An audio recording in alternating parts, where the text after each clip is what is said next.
দলবল আর অস্ত্রশস্ত্র নিয়ে গোয়েন্দা পরিচয়ে করতে এসেছিল ডাকাতি, কিন্তু ভবনের বাসিন্দারা টের পেয়ে উল্টো এসব ভুয়া গোয়েন্দাকে ঘেরাও করে ফেলে। পরে পুলিশকে খবর দিলে ধরা পড়ে যায় গোয়েন্দা সেজে ডাকাতি করতে আসে এসব দুর্বৃত্ত। চাইনিজ কুড়াল, খেলনা পিস্তল সহ ডাকাত দলের 11 সদস্যকে আটক করেছে পুলিশ। ডাকাতির এই চেষ্টা চালানো হয় চট্টগ্রাম নগরের খুলশীতে একটি আবাসিক ভবনে। ব্রেকফাস্ট, টিফিন কিংবা স্ন্যাক টাইমে মজাদার আয়োজন মানে অল টাইম ব্রেড। শুক্রবার রাত 9:30 মাইক্রোবাস যোগে চট্টগ্রাম নগরের খুলশীর একটি আবাসিক ভবনে গোয়েন্দা পরিচয়ে প্রবেশ করে 13 জনের একটি দল। ভবনে ঢুকে বেঁধে ফেলা হয় সিকিউরিটি গার্ডদের। তারপর 8 তলায় উঠে একটি ফ্ল্যাটের দরজা ভেঙে প্রবেশ করে রীতিমতো লুটপাট শুরু করে তারা। ভবনের বাসিন্দারা খুলশী থানাকে এ তাণ্ডবের খবর দিলে বের হয়ে আসে আসল রহস্য। মূলত গোয়েন্দা পরিচয়ে ডাকাতি করতে গিয়েছিল দলটি। ভবনের বাসিন্দারা বলছেন, গোয়েন্দা পরিচয় দেয়ায় তারা প্রথম দিকে বাধা দেয়নি, কিন্তু ডাকাতি শুরু করলে পুলিশকে খবর দেয় তারা।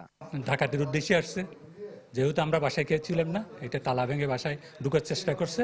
তবে যেহেতু এখানকার ওই আমাদের রয়্যালিস্ট এরা যথাসময়ে পুলিশ প্রশাসনকে ইনফর্ম করাতে, পুলিশ যথাসময়ে যাওয়াতে এটা কোনো আমার বাসা কোনো ক্ষতি বা কোনো ডাকাতি করতে পারেনি। এই ঘটনায় পুলিশ 11 জনকে আটক করতে পারলেও পালিয়ে যায় 2 জন।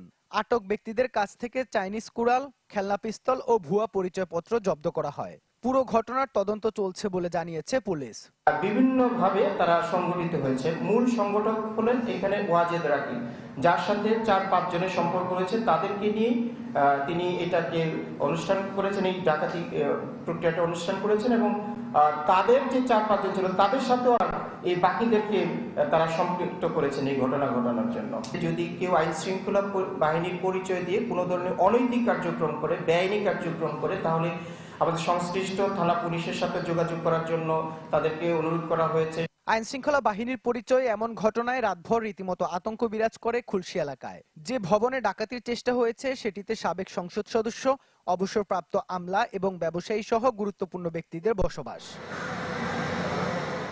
ইবেন মীর, চ্যানেল 24, চট্টগ্রাম।